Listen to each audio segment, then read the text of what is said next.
Drivers on Mall Road may, or may not, have noticed Officer Vito Costa, in plain clothes, standing on the side of the street on Wednesday afternoon. And if they failed to notice him because they were reading or writing a text message, then they were soon after greeted by these two officers who would direct them into the parking lot of Kohl's for a chat and possible citation. Right now we're looking for distracted drivers, people not looking at the road, both hands on the wheel. Looking to see if they're physically typing in traffic. A lot of the times you'll see people reading with one phone in their hand. That person's talking, you can tell. Other than that, people will be reading it, and that's when the distraction comes in. Should be focusing on the traffic itself and what's in front of them.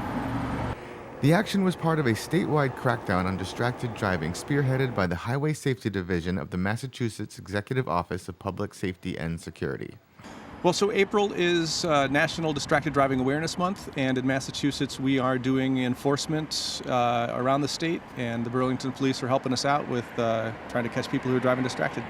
Officials say that over the past few years, the number of accidents caused by distracted drivers has risen sharply.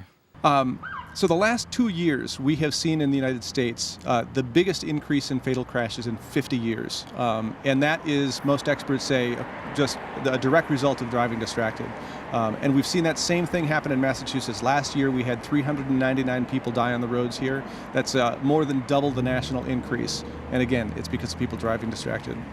Experts say that driving while texting can be as dangerous as drinking and driving. And to make things worse, there are a lot more people doing it. If not worse, about the same, certainly. And, it's a different circumstance. When people drive impaired, the numbers of people who are doing it are relatively few. The reality of it is, if you look around at cars, trucks, or whoever's out there, a lot of people are driving distracted. So the numbers are much higher in terms of the number of people who are doing it. And that's the problem. I mean, I don't know if you saw in the news recently, but 13 people were killed in a crash in Texas by a driver who admitted to be texting while driving. 13. Everybody knows that drinking and driving is dangerous and wrong, and while they may know that texting and driving is illegal, it doesn't have the same stigma. Officials say that needs to change and that both dangerous actions need to be seen as highly irresponsible. You're right. Distracted driving is sort of in the same sort of societal place that drunk driving was back in the 70s and 80s, where it was it's wrong to do, but it wasn't as looked at as being a pariah when you do it.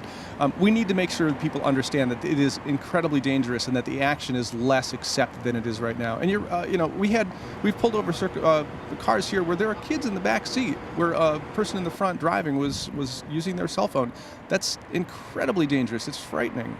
Finally, beyond handing out citations, the action on Wednesday was part of a simple public safety message: don't text and drive. Yeah, so, for years we've been talking about don't text and drive, don't drive distracted. It's been a message of saying don't do this, don't do this. What we're trying to get people to do is know what the right thing to do.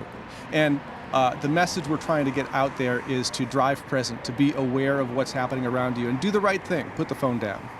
On Mall Road, I'm B News Director Rich Hosford.